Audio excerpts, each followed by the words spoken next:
follicle drug test, Marcos.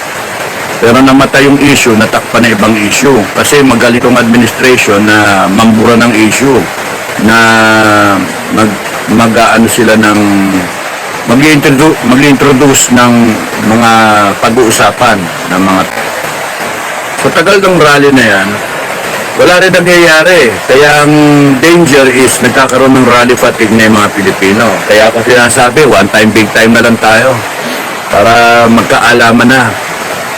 Pero hindi mo masisisi ang Pilipino kasi this administration is somehow successful na hatiin ang Pilipino. Keyword, hatiin ang Pilipino. A divided nation.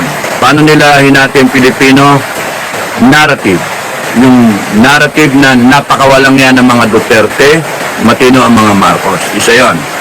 Naglalagay sila ng mga troll, mga vlogger, binabayaran nila para baguhin yung narrative at mapaniwala yung mga Pilipino na doon sa narrative na yon.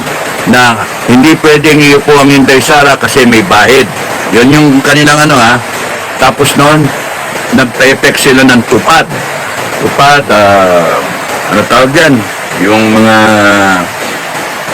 ano tawag doon? Mga AX at bigay pera, no? Meron na dati na 4-piece, no?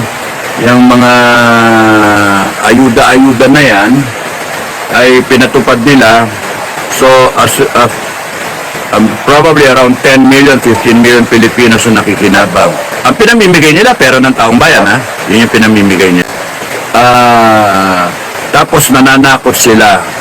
Ang dami ako may kaso, inciting to sedition. Hanggang ngayon may kaso ako.